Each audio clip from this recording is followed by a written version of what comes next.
हनुमान, हनुमान कहाँ है? उसे भी बुला लो।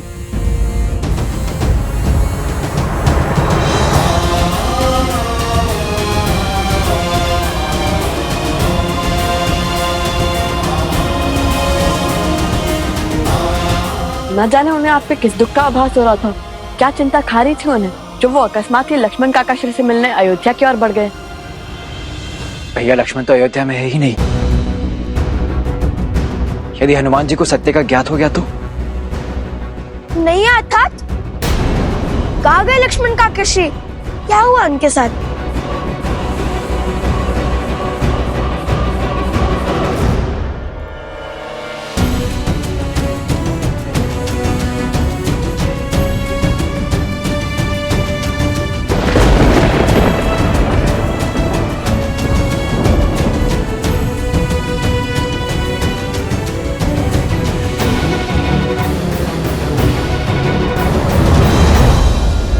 प्रभु,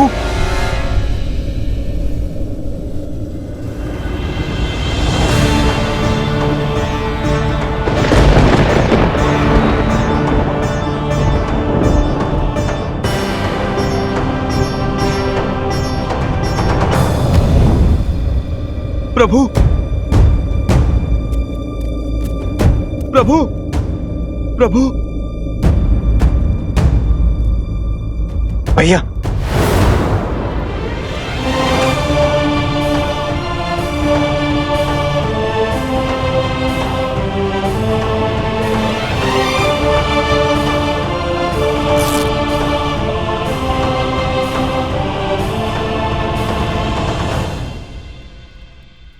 यूं किसी को बिना बताए अयोध्या जाने का क्या अर्थ था हनुमान?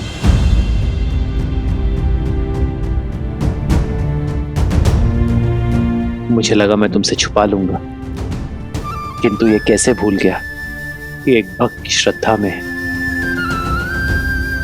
भगवान को विवश करने की शक्ति होती है। हनुमान, मैंने तुम सबसे एक सत्य छुपाया है, और वो सत्य ये कि लक्ष्मण ने सरयू में जल समाधि ले ली है।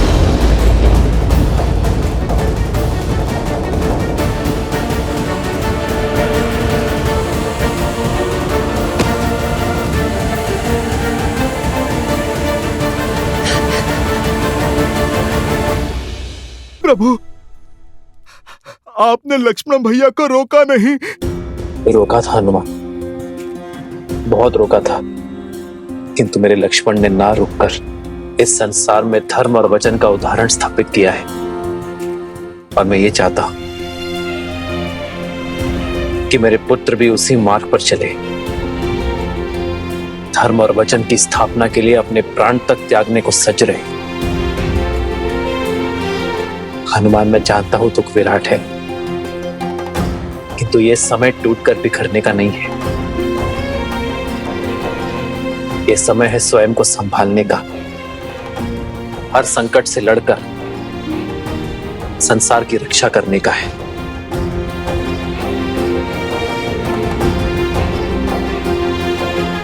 धर्म की स्थापना करना है, रघुकुल की रीत निभाना है। मेरा विश्वास करो हनुमान, और कोई समस्या नहीं है। ये अयोध्या और अयोध्यापति सकुशल है, इसलिए तुम चिंता छोड़ो और लवकुश के साथ दिग्विजय की यात्रा में आगे बढ़ो। नहीं प्रभु, आप मुझे स्वयं से दूरी का दंश मत दीजिए। प्रभु, आप मुझे अपने साथ रहने की आज्ञा दीजिए, आज्ञा दीजिए प्रभु। आप कहें या ना कहें, ये भक्त सब समझता है प्रभु। लक्ष्मण भैया के बिना आप कितने कष्ट में होंगे प्रभु। माता सीता, अब तो माता सीता भी नहीं है आपकी पीड़ा हरने के लिए। प्रभु, आप मुझे इस विकट घड़ी में स्वयं से पृथक मत कीजिए, मत कीजिए प्रभु।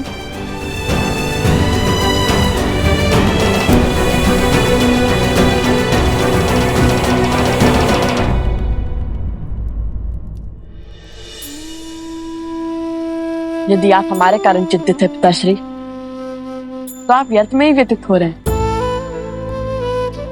वक्त से इस विकट घड़ी में भगवान के साथ उनका सुख मत छीनिए। देखिए ना, आपकी चिंता हनुमान जी के मुख पर प्रदर्शित हो रही है। उन्हें आपके साथ रहना चाहिए, हमारे साथ नहीं। हम पर विश्वास कीजिए और ऐसे एक भक्त की आस मत तोड़िए। हनुमान,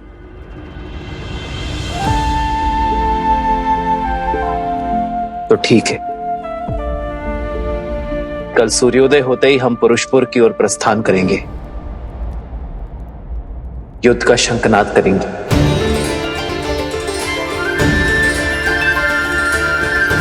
और तुम भी हमारे साथ ही चलोगे हनुमान।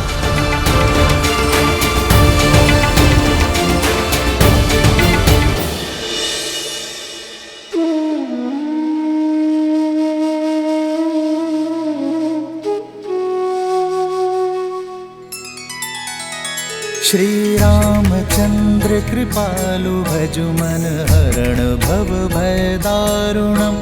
नव कंज लोचन कंज मुख कर कंज पद कंजारुणम। भगवान के अवतार का केवल नहीं गुणगान है, कैसे नारायण बने नर इसका पावन ज्ञान है। श्री राम श्री राम श्री राम श्री राम। आयुष्मान भव पुत्रो।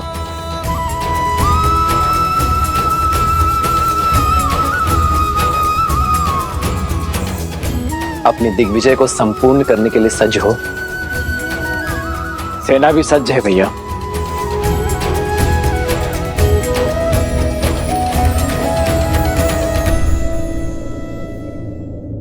अपनी दिग्विजय की मद में रघुकुल की रीत, सूर्यवंश की कीर्ति को मत भूल जाना पुत्रों। ये सदैव स्मरण रखना कि विजय केवल शस्त्र से ही नहीं, चरित्र से भी होती है।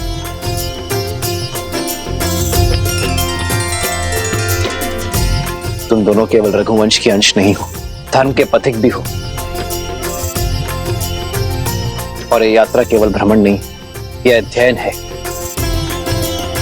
संसार का भी और स्वयं का भी। क्योंकि जो स्वयं पर विजय पा लेता है, उसे संसार कभी हरा नहीं सकता।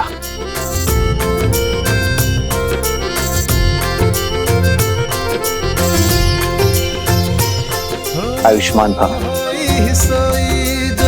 राम रचिरा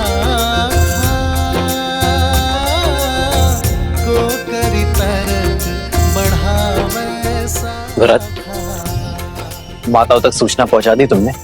जी भैया, संदेश भेजा जा चुका है।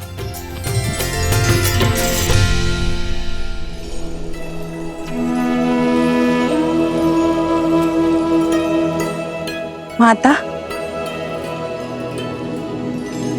पत्र आया है।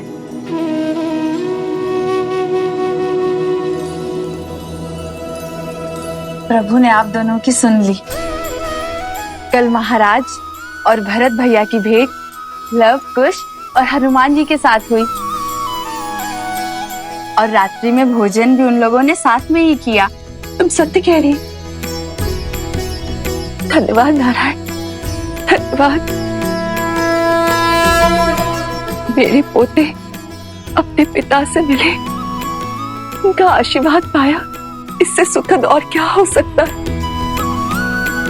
लव और कुश अपने भारत भ्रमण को संपूर्ण करने के लिए आगे बढ़ रहे हैं, और राम और भरत पुरुषपुर की ओर अग्रसर हैं, उन दुष्ट गंधर्व के अंत के लिए सज्ज है।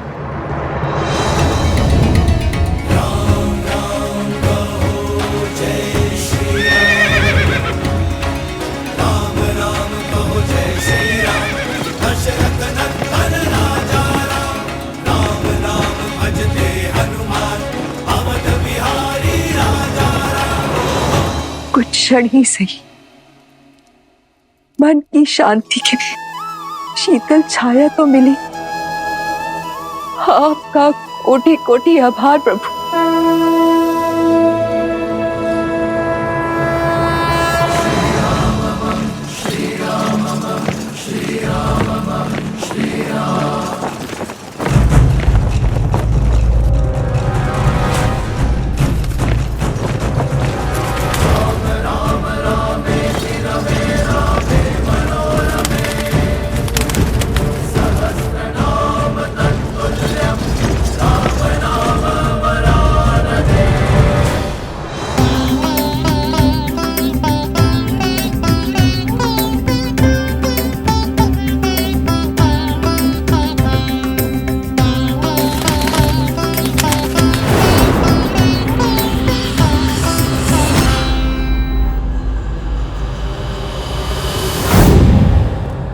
महाराज की जय हो। क्षेत्रवासियों ने अयोध्यापति राम से सहायता की गुहार लगाई है और वो अपनी सेना के साथ इसी ओर अग्रसर है। उनके अनुज भरत भी उनके साथ है। सुना है कि कौशल की सेना अत्यंत बलशाली है और प्रचंड है। यदि युद्ध हुआ तो हम उनसे कदापि नहीं जीत पाएंगे महाराज।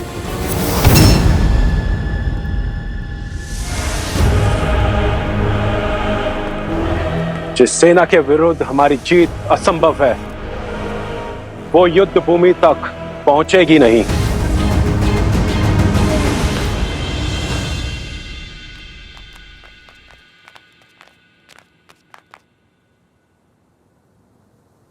कुश, ये तो कोई आश्रम प्रतीत होता है।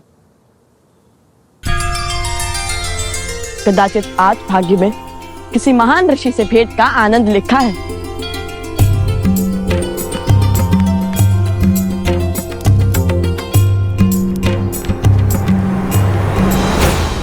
कौन हो तुम? किससे मिलना है? वेशभूषा से नहीं समझे मित्र, हम ऋषि कुमार हैं। महात्मा ऋषियों से मिलने का मन किया तो चले आए। ये कोई धर्मशाला नहीं है, ये ऋषि अगस्त का आश्रम है। यहाँ बिना उच्च ज्ञान, उच्च गुरु और उच्च कुल के बिना कोई प्रवेश नहीं कर सकता। ऋषियों से कुल और वंश नहीं पूछा जाता। साधुओं से मिलने के लिए कुल की नहीं, संस्कारों की आवश्यकता होती है। हम ज्ञान के लिए एक यात्रा पर निकले हैं। अंदर बैठे गुरुवर से भेंट करना चाहते हैं। अब तो जाने दीजिए हमें भीतर। भीतर जाओगे? वो भी तुम दोनों? तुम दोनों इस क्षेत्र में रहने योग्य भी नहीं हो। गुरुवर के समीप जाना तो दूर की बात है। अरे बंधु, इतने सुंदर संसार में किस बात का रोष पाले बैठे हो? कोई समस्या है तो बताओ हमें। किसी ने दंड दिया है तो क्या सुनाओ। ये तो बड़े मायावी लगते हैं। इन्हें कैसे पता चला कि गुरुदेव द्वारा दंड स्वरूप हमें यहाँ पर खड़ा किया गया? पहेलियां मत बुझाओ, सत्य बताओ। तुम दोनों कैसे जानते हो कि हमें चिंता सता रही है? आपसे। मुझसे? भला मैंने कब बताया? समझ गया, ये दोनों केवल मायावी ही नहीं हैं, अत्यधिक चतुर भी हैं। ऋषि कुमारों के भेष में कौन हो तुम? सत्य कहो, अन्यथा संकट में पड़ जाओगे। अभी बताता हूँ। रुको। जो परिचय दिया है वही सत्य है। यदि मन में कोई शंका है तो मत मानो, किंतु हम ऋषि अगस्त से मिले बिना कहीं नहीं जाएंगे। ऋषि अगस्त के द्वारपालों को चेतावनी? रुको, अभी तुम्हें ऋषिवर के पास लेकर के जाते हैं। अब वही तुम्हारा सत्य से आवरण हटाएंगे। देखो मेरी चाल, लो भैया सज जाइए। ऋषि अगस्त से मिलने का सौभाग्य प्राप्त होने वाला है।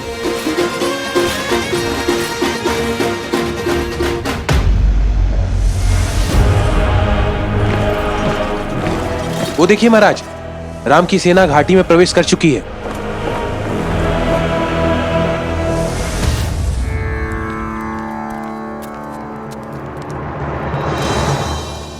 गुरुदेव प्रणाम। गुरुदेव, ये बालक आपसे मिलने की हट कर रहे थे। वेश तो किसी ऋषि कुमारों वाला है, किंतु आत्मविश्वास किन्हीं राजकुमारों सा है। इतना अहंकार तो किसी मायावी दानव में नहीं होता जितना इन दोनों में है। जानते हो ये दोनों कौन है? अवश्य, मायावी धूर्त हैं दोनों। नहीं, अयोध्यापति श्री राम और देवी सीता के पुत्र लवकुश हैं। प्रभु श्री राम और सीता माता के पुत्र। हमें क्षमा कर दीजिए, हमें क्षमा कर दीजिए ऋषि कुमार, नहीं राजकुमार, आपको पहचानने में हमसे भूल हो गई। उठो उठो मित्र।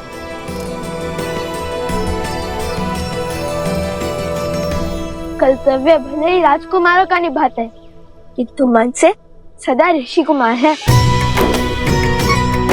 हम भारत भ्रमण पर निकले, हर अंतर, हर भेद को समाप्त करने निकले हैं हम, ना कि उसे बढ़ाने या उसका बढ़ावा देने। अति उत्तम। तुम्हारी वाणी में तुम्हारे हृदय की पवित्रता झलकती है। भारत भ्रमण की इस यात्रा का उद्देश्य तुम्हारी चेष्टा से कहीं अधिक विशाल है। मुझे तो तुम दोनों की कब से प्रतीक्षा थी। हमारी प्रतीक्षा? तुम्हारा यहाँ आना मात्र संयोग नहीं है लवकुश, एक बहुत बड़ा युद्ध तुम्हारी प्रतीक्षा कर रहा है। एक असुर जो अपने मन में तुम्हारे प्रति द्वेष का दंश भरे बैठा है, वो तुम्हारे अंत को आतुर है। ये युद्ध साधारण युद्ध नहीं होगा। ये शत्रु तुम्हारे अन्य शत्रुओं से बढ़कर बलशाली है।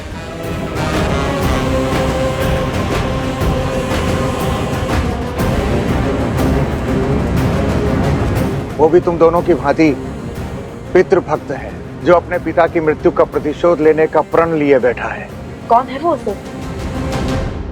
कुंभकर्ण पुत्र देवावित।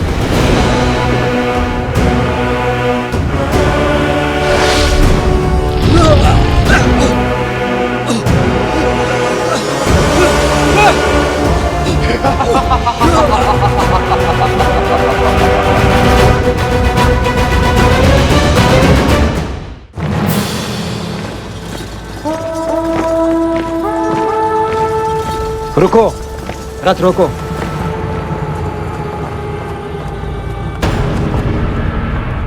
भरत, तुम सेना को लेकर आगे बढ़ो। मेरे पीछे सेना की एक छोटी टुकड़ी पीछे छोड़ते हुए सेना का नेतृत्व करो।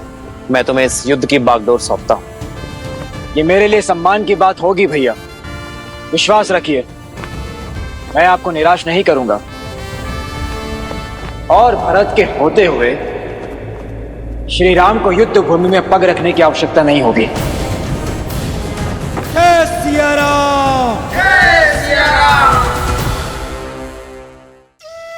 महादेव, शत्रु की शक्ति और युक्ति जानते हुए भी श्री राम ने भरत को अकेले आगे क्यों बढ़ने दिया? वो उनके साथ क्यों नहीं गए?